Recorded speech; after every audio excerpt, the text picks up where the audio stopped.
Hola, ¿cómo están? Espero que estén muy bien. Sean bienvenidos a las clases de Fisiología del Sistema Nervioso. Yo soy la profesora Rita de Faría, docente adscrito a la sección de Fisiología y los voy a acompañar durante el desarrollo de esta unidad. Antes de empezar, debemos preguntarnos por qué hablar del sistema nervioso. ¿Qué tiene de importante para nosotros como seres vivos y para ustedes como futuros profesionales de la enfermería? Bueno, las respuestas son muy sencillas. Como seres vivos debemos recordar que el sistema nervioso controla todo lo que hacemos, cómo respiramos, nuestra circulación, cómo hablamos, cómo caminamos, lo que pensamos e incluso lo que sentimos. Todas las estructuras que lo conforman llevan a cabo un control complejo y sumamente organizado de toda la información de nuestro cuerpo, tanto en condiciones normales como ante los diferentes cambios a los que estamos expuestos por el medio ambiente, por nuestros cambios internos como tal. Y si esto es así, entonces la respuesta a la segunda parte de la pregunta es mucho más sencilla. Será importante entender el funcionamiento del sistema nervioso para un enfermero o para una enfermera. Como responsables del cuidado humano, nos convertimos en el apoyo, en el asistente, en el vigilante del estado de nuestros pacientes y por supuesto de sus funciones vitales. Bueno, siendo esto así, entonces vamos a dar paso y vamos a dar inicio al desarrollo de la clase. Como decíamos, entonces estamos hablando de la unidad número 2 y para la primera clase tenemos el tema relacionado con la organización funcional del sistema nervioso. Dentro del contenido que vamos a desarrollar, vamos a hablar de la división funcional del sistema nervioso, vamos a recordar un poquito sobre las neuronas y la neuroglia, vamos a hablar de los fenómenos eléctricos que ocurren en las membranas celulares como tal, cómo se conduce el impulso eléctrico y vamos a hablar un poquito sobre lo que son las sinapsis.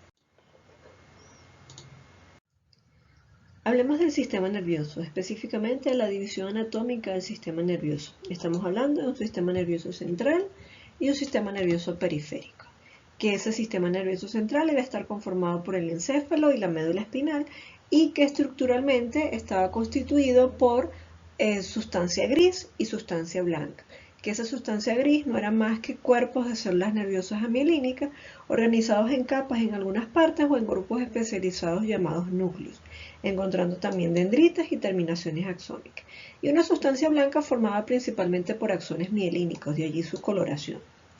Hablemos del encéfalo. El encéfalo es un órgano que está ubicado a nivel de la cavidad craneana, seguida por las meninges, duramadres, aracnoides, pía madre, y que contienen también líquido cefalorraquídeo. Este líquido cefalorraquídeo lo vamos a ubicar a nivel de los ventrículos cerebrales y a nivel del espacio entre la pía madre y la aracnoides. El encéfalo, a su vez, está conformado por el cerebro. En primer lugar, ese cerebro es formado por dos hemisferios, un hemisferio derecho y un hemisferio izquierdo, que esos hemisferios no están aislados uno de otro, sino que están comunicados por una red de axones que van de lado a lado, permitiendo la comunicación y la cooperación, que podíamos encontrar también 4 lóbulos, un lóbulo frontal asociado a la actividad motora, un lóbulo parietal asociado a la actividad somatoestésica, un lóbulo temporal asociado a la audición y un lóbulo occipital para lo que era la parte de la visión. Con respecto a la sustancia gris a nivel del cerebro, íbamos a tener áreas específicas como por ejemplo a nivel de la corteza cerebral, que va a estar organizada en nivel de columnas verticales y a nivel de capas horizontales reconocibles, de hecho tan reconocibles que existen unas estructuras llamadas las áreas de Brodmann, que son áreas específicas para cada una de las funciones que se analizan a nivel de esa zona de la corteza. Los ganglios basales, que vamos a hablar de ellos a nivel de la clase de función motora, y el sistema límbico, que solamente quiero mencionarles que es una estructura que rodea al tronco encefálico como tal y que está relacionado con zonas como por ejemplo la amígdala, relacionado con lo que es la emoción y la memoria, el hipocampo relacionado con el aprendizaje y también con la memoria. En segundo lugar, mencionamos como parte del encéfalo el diencéfalo. El diencéfalo formado por estructuras muy importantes como por ejemplo el tálamo, como principal centro integrador y estación de relevo de la información, el hipotálamo, un área muy importante que vamos a hablar de él no solamente en las clases de fisiología del sistema nervioso, sino que van a hablar de él a lo largo de prácticamente toda la asignatura, porque muchas funciones se cumplen desde allí o se analizan desde allí. Encontramos el centro del control de la homeostasis, el centro del control de la sed, del hambre, de la temperatura, En el sistema endocrino van a hablar nuevamente de él. También el hipotálamo está relacionado con las emociones. Otra estructura que conforma el diencéfalo es lo que es la zona de la hipófisis, área muy importante y que van a hablar de él en mayor detalle en las clases de fisiología endocrino. En renal también van a hablar de la hipófisis. Y la última estructura que conforma el diencéfalo, estaremos hablando de la glándula pineal. Solamente quiero mencionarles su función con respecto a la secreción de la hormona melatonina, hormona relacionada con el sueño.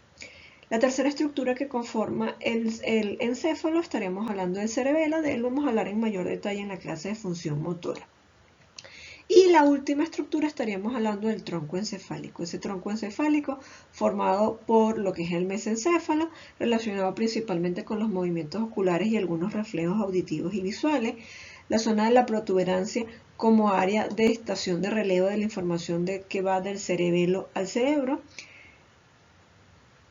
Y que encuentran también allí algunos centros de la respiración. Y finalmente lo que es el bulbo raquídeo, que a nivel de la parte de su sustancia gris encontramos principalmente tractos ascendentes y descendentes de información, y a nivel de la sustancia blanca vamos a encontrar los centros automáticos del control de la presión arterial, de la respiración, de la deglución, etc. Por otro lado, la médula espinal. La médula espinal permite el flujo de la información en ambos sentidos y encontramos a nivel de la médula delimitada a 4 regiones principales: la región cervical, torácica, lumbar y sacra. Y cada región a su vez se divide en diferentes segmentos donde se da origen a un par de nervios espinales. Antes que esos nervios espinales se unan a la médula como tal, surgen 2 ramas, una rama dorsal y una rama ventral. A lo largo de las clases vamos a ver cómo esa rama dorsal generalmente es para la información sensitiva y que esa rama ventral es por donde emerge la información motora. Con respecto a la sustancia blanca, vamos a identificar principalmente columnas o zonas distribuidas en forma de columnas, ascendentes a nivel de la zona dorsal y lateral externa y descendentes a nivel de la zona ventral y lateral interior. De la médula también tenemos que mencionar que está allí el principal centro integrador de los reflejos y que también está muy relacionado con lo que es la locomoción. Con respecto al sistema nervioso periférico, recordamos entonces que estaba conformado por lo que son los pares craneales y los nervios espinales como tal. Muy importante, deben repasar todo lo referente a estos nervios, tanto los craneales como los raquídeos o los espinales. Su nombre, su número, de dónde vienen, hacia dónde van y más importante aún, sus funciones. Vamos a hablar de ellos a lo largo de todas las clases y es importante que lo refresque. Ok, eso con respecto a la división anatómica. Ahora vamos a hablar de otra nueva manera de dividirlo y estamos hablando de la división funcional, específicamente del sistema nervioso sensorial y del sistema nervioso motor. Con respecto al sistema nervioso sensorial, debemos mencionar que entonces inicia gracias a la presencia de una serie de receptores que vamos a tener dispuestos a lo largo de toda nuestra estructura corporal, por supuesto, principalmente liderado por los órganos de los sentidos o por los receptores asociados a los órganos de los sentidos: olfato, gusto, visión, equilibrio, oído, pero también receptores que vamos a tener ubicados a nivel de los órganos internos, los receptores viscerales, y a nivel de estructuras somáticas como por ejemplo el músculo esquelético, las articulaciones e incluso la piel. Estos receptores se van a encargar de captar la información externa y convertirla en una señal que pueda ser transmitida por la división aferente, información sensorial por supuesto, hacia la zona de la corteza cerebral, o mejor dicho, hacia las zonas del sistema nervioso central principalmente, donde va a ocurrir el procesamiento de la información. En ese procesamiento, ¿qué ocurre? Se va a integrar, se procesa y se coordina esa información sensorial, sea para ser percibida o sea para dar paso a la creación de comandos motores. A partir de allí, entonces empezamos a hablar del sistema nervioso motor. Gracias a que esos comandos motores van a poder viajar por una división eferente de salida, que puede ir dirigida hacia un sistema nervioso somático o a un sistema nervioso autónomo. Un sistema nervioso somático, si estamos hablando de que los órganos efectores van a ser principalmente músculo esquelético. Y un sistema nervioso autónomo si estamos hablando de que los órganos efectores están relacionados a nivel de músculo liso, glándula, tejido adiposo, entre algunas otras estructuras, porque estamos hablando ya de lo que es el sistema nervioso simpático y parasimpático. Entonces esta sería la división funcional, un sistema nervioso sensorial y motor. De esta manera están organizadas de aquí en adelante las clases de neurofisiología o las clases de fisiología del sistema nervioso. Continuando, entonces vamos a hablar ahora de las estructuras microscópicas celulares que conforman el sistema nervioso y que permiten cumplir cada una de sus funciones. Estamos hablando principalmente de las neuronas. Como aprendieron el semestre pasado, esas neuronas estaban conformadas por un cuerpo celular, que ese cuerpo celular tiene prolongaciones que vamos a llamarlas las dendritas, y que hay una prolongación mayor, por decirlo de alguna manera, que es la que va a dar paso al axón. Ese axón finalmente termina en las terminales axómicas, que dependiendo del tipo de neurona va a permitir el paso de la comunicación entre una y otra. ¿Y por qué hablo de un tipo de neurona? Porque existen diferentes formas de clasificar las neuronas. Tenemos neuronas bipolares, generalmente asociadas a actividad interneurona, es decir, la comunicación entre una y otra. Neuronas unipolares asociadas a la información sensitiva, son neuronas sensoriales. Unas neuronas multipolares, generalmente asociadas a la actividad motora, por eso la vamos a llamar motoneurona, y unas específicas o muy especializadas llamadas células piramidales.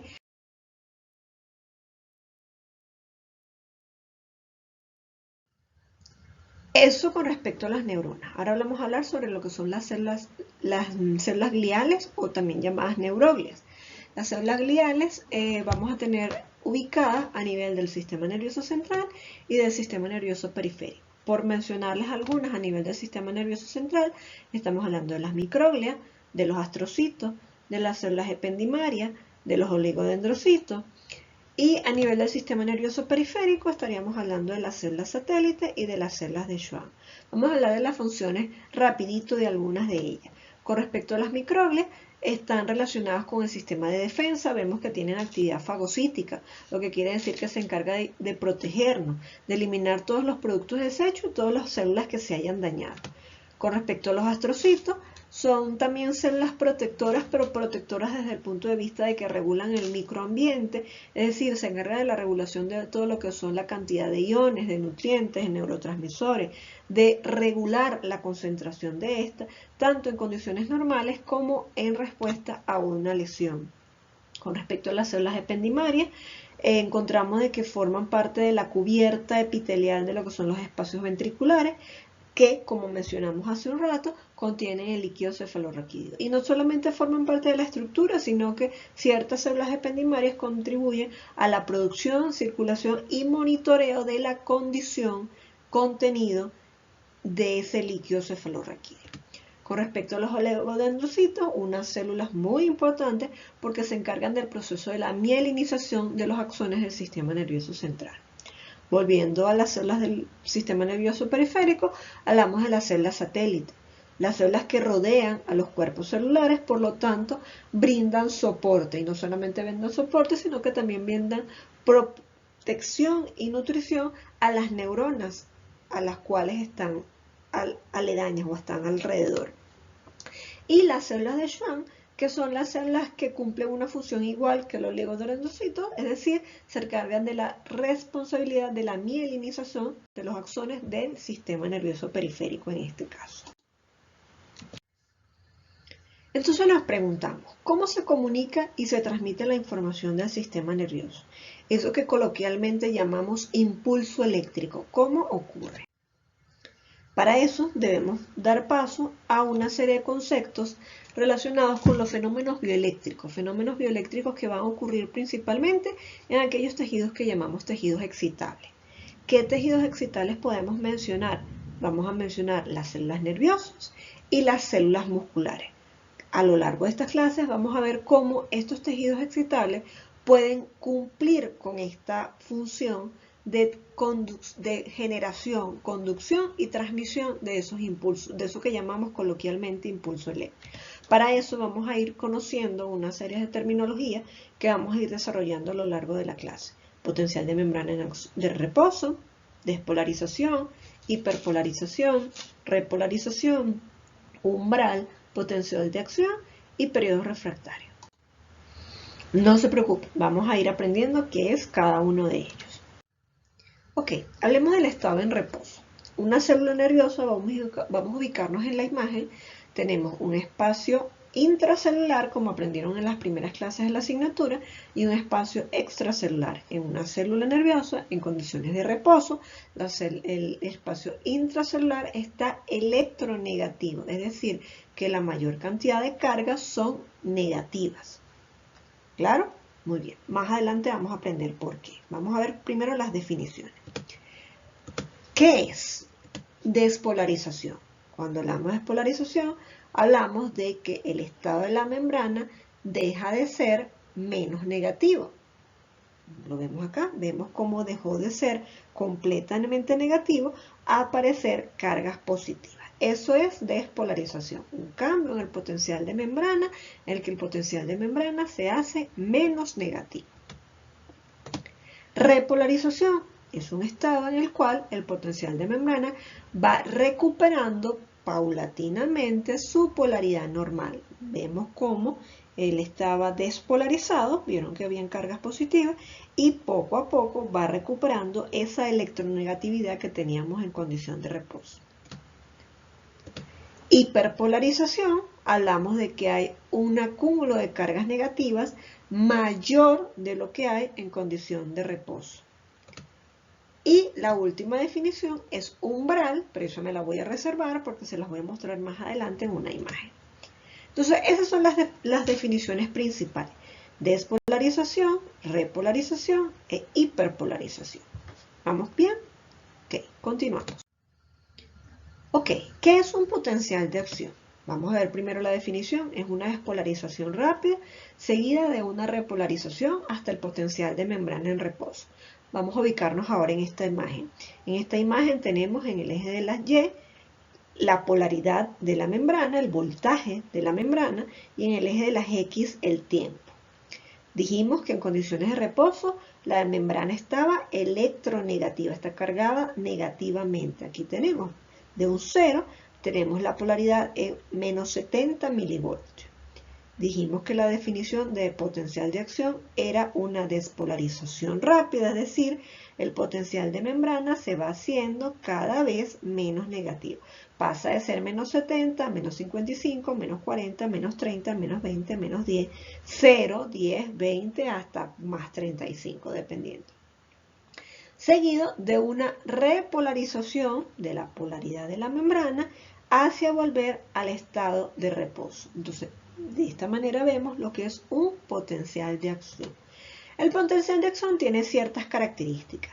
Dentro de esas características podemos mencionar su tamaño y su forma. El potencial de acción está estereotipado, es decir, cada potencial de acción normal es o parece idéntico. La membrana se polariza, se despolariza y se repolariza hacia el mismo valor de potencial siempre, tantas veces como ocurra, a la misma polaridad llega tanto la despolarización como la repolarización. La propagación, un potencial de acción, ocurre en un área específica y tiene la capacidad de propagarse hacia la zona adyacente, llegando hasta la última estructura como tal. Y la otra característica es que sigue una respuesta todo o nada, es decir, el potencial de acción se da o no se da. ¿De qué depende de no que se dé? Del valor del umbral. El valor del umbral es el valor mínimo requerido en cuanto al impulso, en cuanto al estímulo, para que se pueda dar el potencial de acción. Es decir, que si el estímulo es lo suficientemente potente para alcanzar el valor de umbral, entonces se va a dar el potencial de acción. Yo comparo siempre el valor de umbral con una estructura que hay en los parques de diversiones de las películas viejas, que es una estructura alta y que la persona le da como con un martillo a una zona que está en la parte de abajo y sube una varita que le pega a la campanita. Si el estímulo del golpe del martillo es lo suficientemente duro para que suene la campanita o para que llegue hasta arriba, suena la campana. Si no, no ocurre, no llega a sonar. Eso es el nivel de umbral. El estímulo tiene que ser lo suficientemente potente para que la célula se pueda despolarizar y pueda volver al valor normal. Entonces, como vemos, el potencial de acción va a ocurrir en fases, es un proceso. Una primera fase que vamos a llamar potencial de membrana en reposo, una segunda fase que vamos a llamar disparo del potencial de acción, una tercera fase que vamos a llamar repolarización y una cuarta fase que vamos a llamar postpotencial hiperpolarizante. ¿Qué ocurre en cada una de estas fases? Vamos a verlo a continuación. Hablemos de las fases del potencial de acción. Dijimos que la primera fase era potencial de membrana en reposo. Para poder definir qué es, debemos recordar lo que ustedes aprendieron en la primera unidad con el doctor Héctor Monesterio con respecto a la distribución de los líquidos corporales, con respecto a la composición de esos líquidos corporales. Recordamos que a nivel intracelular tenemos mayor cantidad de potasio y que a nivel extracelular tenemos mayor cantidad de sodio y que estos iones, dependiendo de las circunstancias, generalmente se mueven de acuerdo a su gradiente de concentración, es decir, de donde hay más a donde hay menos. En condiciones de reposo, en una célula nerviosa, tenemos esta estructura que tenemos acá, que lo vamos a llamar canal de fuga de potasio. El canal de fuga de potasio permite, como su nombre lo dice, que el potasio se fugue en condiciones de reposo. Como hay más en el espacio intracelular, va de donde hay más a donde hay menos, dejando entonces ese acúmulo de cargas negativas en el espacio intracelular que les mencionaba, responsable principalmente a cargo de ¿quién? Principalmente a cargo del cloro. Entonces, en condiciones de reposo, ese canal de fuga de potasio permite que el potasio se escape del espacio intra al espacio extracelular, dejando cargas negativas. Cargas negativas que establecen la polaridad de la membrana en aproximadamente menos 70, menos 80 milivoltios más o menos. Entonces esta sería la membrana celular. Vemos que tenemos gran cantidad de canales, pero los que están funcionantes durante la fase de potencial de membrana en reposo va a ser el canal de fuga de potasio, que ya les mencioné su función, y este que tenemos acá, que es la bomba sodio-potasio ATPasa. La bomba sodio-potasio ATPasa es un mecanismo ¿de qué tipo? Es un mecanismo de tipo activo primario, lo vieron también en la primera unidad. Activo primario, ¿por qué? Porque es un mecanismo que permite el movimiento de los iones en contra de su gradiente de concentración. Es decir, expulsa 3 iones de sodio por cada 2 iones de potasio, que permite que entren en contra de su movimiento normal, de su gradiente de concentración, hacia el espacio intracelular. Como es un movimiento en contra, necesita el gasto de ATP, por eso se llama bomba sodio-potasio ATPasa. Esta bomba sodio-potasio ATPasa garantiza entonces que tengamos siempre una mayor proporción de potasio en el espacio intracelular y que éste pueda escaparse o pueda fugarse a través del canal de fuga de potasio durante la fase de potencial de membrana en reposo. Vemos acá que aquí hay otros canales, dice canal de sodio regulado por voltaje o canal de potasio regulado por voltaje, pero como ven, esos canales están cerrados en condiciones de o en la fase de potencial de membrana de reposo. Seguimos. Entonces el potencial de membrana en reposo se debe a 1. La permeabilidad selectiva de la membrana. ¿Selectiva a quién? Al potasio. El potasio es el único ion que en condiciones de reposo se va a movilizar. La acción de la bomba sodio-potasio ya la expliqué. Y la presencia de moléculas con carga negativa que no tienen la capacidad de difundirse en el interior de la célula. De eso depende que haya una electronegatividad en condiciones de reposo. Vuelvo y repito. Entonces aquí vamos a verlo de esta manera. Tenemos la membrana y tenemos el canal de fuga de potasio. El canal de fuga de potasio permite que el potasio salga de acuerdo a su gradiente de concentración y generando de esta manera que las moléculas que no pueden salir se queden allí y creen esa polaridad, esa electronegatividad a nivel del espacio intracelular. ¿Quedó claro? Muy bien. También que en condiciones de reposo el canal de sodio está cerrado. ¿Sí? Muy bien.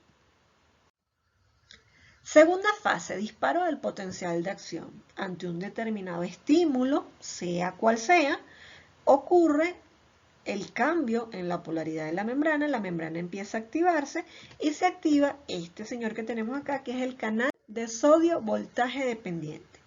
Este canal de sodio tiene dos compuertas, una compuerta de activación y una compuerta de inactivación. Normalmente ya están cerradas. Cuando la membrana se activa, se abren rápidamente las dos compuertas, permitiendo que el sodio pueda ingresar hacia el espacio intracelular, generando que entonces empiecen a desplazarse, o mejor dicho, empiecen a acumularse cargas positivas dentro de la membrana. Mientras más activa está la célula, mientras más despolarizada está la célula, ya vamos a hablar con los términos que son, despolarizada está la célula, más canales de sodio siguen abriéndose y más sodio continúa entrando a la célula. Quiere decir que la membrana se va haciendo cada vez menos negativa, se va despolarizando cada vez más, creando que cada vez se vayan desplazando más cargas negativas. Y la célula llega incluso, como lo veíamos en la gráfica, unas láminas atrás, se vuelva electropositiva.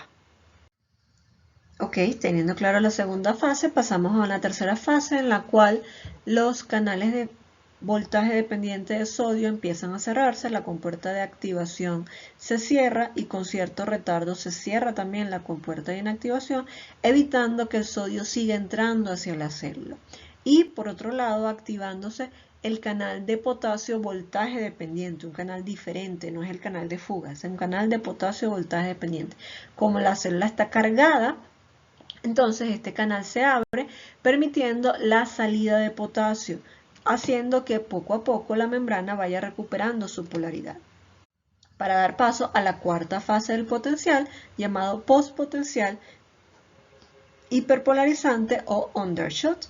En esta fase hay una salida excesiva, mayor de lo que en condición de reposo, por este canal voltaje dependiente de potasio, y no solamente de él, sino también por la participación del canal, empieza a abrirse el canal de fuga. Y entonces sale más potasio que en condición de reposo y vemos como la membrana se hace más negativa de lo que era en condición de reposo. Por eso lo llamamos hiperpolarización, postpotencial hiperpolarizante. Muy bien, entonces tenemos ahora sí completo el potencial de acción de una célula nerviosa, que parte entonces, para refrescar, de un potencial de membrana en reposo establecido en menos 70 milivoltios y que la responsabilidad principal es de la fuga del potasio y de la presencia de cargas negativas no difundibles dentro de la membrana, que si el estímulo es lo suficientemente potente para alcanzar el umbral, en más o menos menos 60 milivoltios, se da el disparo del potencial de acción, que no es más que una despolarización, responsabilidad de la entrada de sodio hacia dentro de la membrana y la acúmulo ahora de cargas positivas dentro de la membrana, haciendo el potencial de membrana menos negativo. Una tercera fase, que es una repolarización, en la cual vemos cómo empieza a disminuir poco a poco el movimiento del sodio y es ahora el potasio el que empieza a movilizarse por el canal de potasio voltaje dependiente. Y una cuarta fase en la que ya no solamente actúa el canal de potasio voltaje dependiente, sino que también empieza a actuar el canal de fuga de potasio, haciendo que hay un movimiento de estos iones, de este ion, en mayor proporción de lo que es en condición de reposo. Incluso también empieza a trabajar la bomba sodio-potasio TPasa para tener el potasio suficiente para poder ayudar a generar esta recuperación de la polaridad de la membrana hasta llegar a las condiciones normales. En esta imagen que tenemos acá es la imagen que ustedes tienen en su linda Costanzo. Vemos nuevamente todas las fases identificadas, simplemente se las traigo para que podamos definir lo que es el periodo refractario. El periodo refractario entonces es un periodo en el cual no puede producirse otro potencial de acción normal en una célula nerviosa. Podemos encontrar un periodo refractario absoluto y un periodo refractario relativo.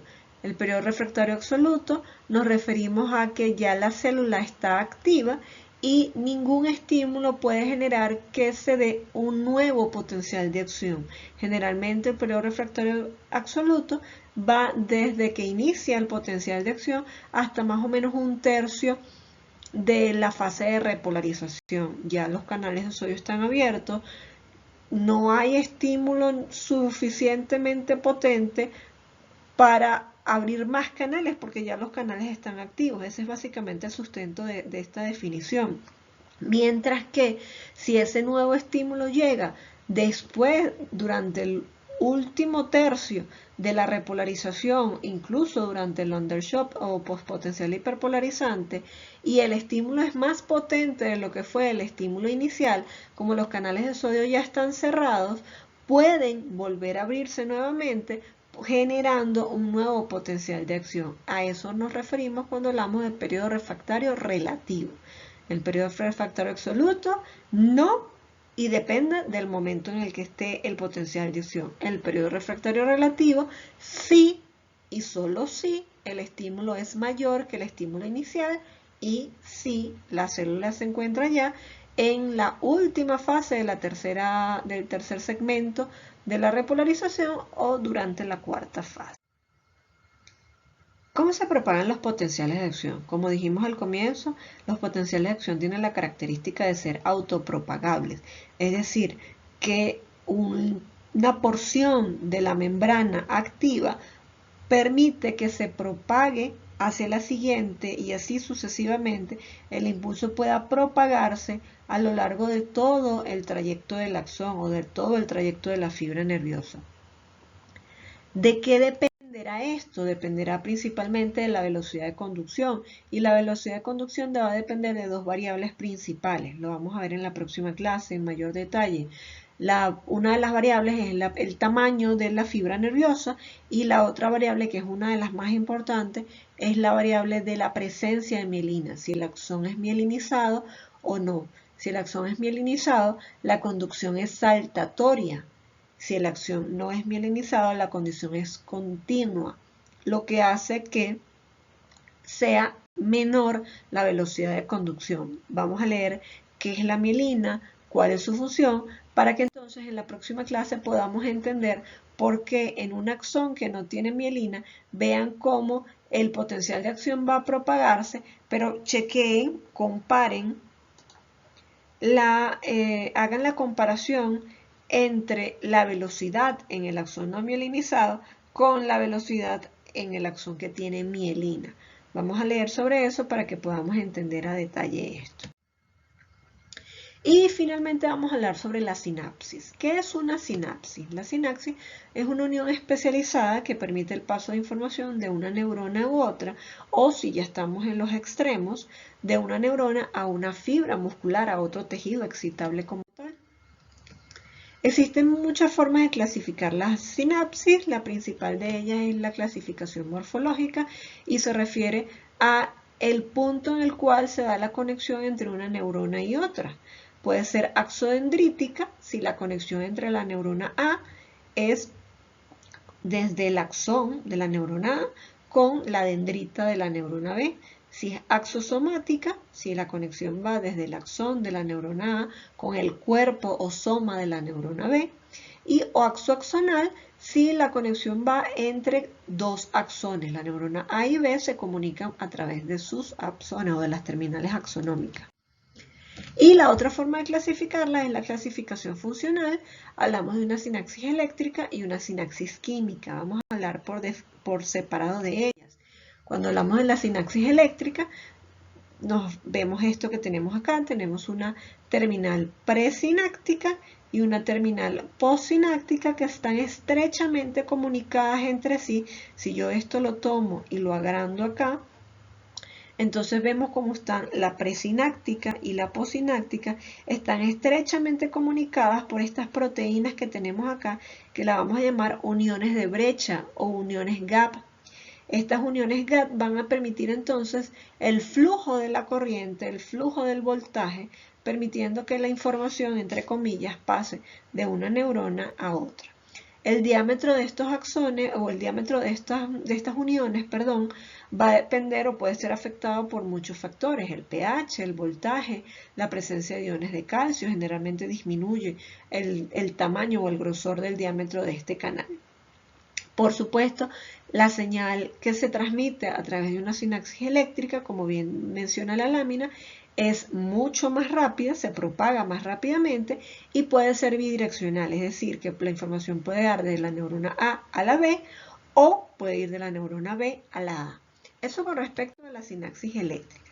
Con la sinapsis química, de hecho, son las sinapsis más frecuentes a nivel del sistema nervioso y su estructura es un poco diferente. Tenemos la terminal presináptica y la terminal postsináptica, pero vemos que aquí no están unidas, vemos que están separadas por un espacio que la vamos a llamar hendidura sináptica o espacio sináptico, un espacio que tiene aproximadamente 20 a 40 nanómetros de ancho. Y además, hay otra cosa que no teníamos en la sinapsis química, es que vamos a tener y vamos a requerir la presencia de vesículas sinápticas que contienen el neurotransmisor, el principal responsable de la sinapsis química. Y la sinapsis química necesita calcio, es otra de las características. Finalmente, mencionarles que entonces el sentido, el impulso, es unidireccional, es decir, va de la neurona a la B, no de la B a la A. ¿Por qué? Porque las vesículas con los neurotransmisores están en la terminal presináptica y es desde allí de donde se va a liberar el neurotransmisor para poder activar a la neurona o a la terminal postsináptica. Entonces por eso es unidireccional. ¿Cuál es el papel del calcio en la sinapsis eléctrica? El calcio es necesario para liberar el neurotransmisor. ¿Cómo lo hace? Acá tenemos la descripción, pero yo prefiero que lo veamos en esta imagen. Vemos cómo ante un determinado estímulo tenemos unos canales de sodio que se van a activar en la membrana para que la membrana se pueda despolarizar y esa despolarización causa que se activen este canalito que tenemos acá, que es el canal de calcio voltaje dependiente. Permite entonces que el calcio entre hacia dentro de la terminal presináptica y una vez que aumenta la concentración de calcio dentro de la terminal presináptica, se crea un mensaje que hace que las vesículas que contienen los neurotransmisores migren y se adocen a la membrana celular de la terminal presináptica y que por exocitosis se libere el neurotransmisor que estaba contenido allí hacia el espacio sináptico. Una vez que el neurotransmisor está allí, se va a unir con su receptor afín. Cada neurotransmisor tiene un receptor específico para él. Es como que yo dijera que yo tengo un manojo de llaves y cada llave abre una cerradura específica. Cada neurotransmisor activa su receptor afín, produciendo entonces la despolarización o la activación de la terminal postsináptica, dando entonces a entender el paso de la información, el paso del potencial de acción hacia la terminal postsináptica. Y es lo que tenemos acá. Vemos cómo va el potencial de acción, entra el calcio, se mueven las vesículas, se libera el neurotransmisor, se activa, se une a su célula o a su receptor afín y permite el paso del potencial. Ahí viene y ahí está. Esto es una sinapsis química. ¿Cuáles son los criterios para considerar una sustancia química es un neurotransmisor? La molécula debe ser sintetizada y almacenada en la terminal presináptica. Debe ser liberada a la terminal durante la estimulación y debe existir un receptor específico para esa sustancia en la terminal postsináptica. Si una sustancia cumple con estos tres criterios, entonces estamos hablando de un neurotransmisor.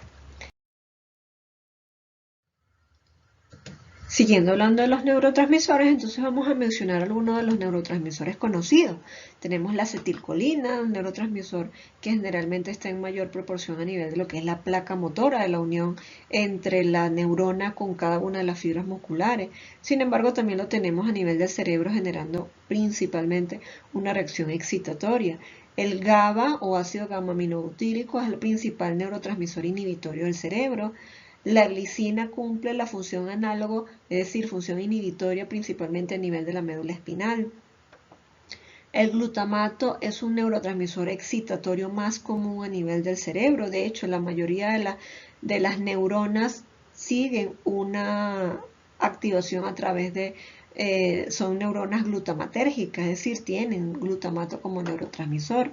La dopamina, neurotransmisor que tenemos en diferentes estructuras, está relacionado con el placer a nivel del sistema de recompensa cerebral. Sin embargo, también tiene otras funciones a nivel del control motor, ya aquí de naturaleza inhibitoria.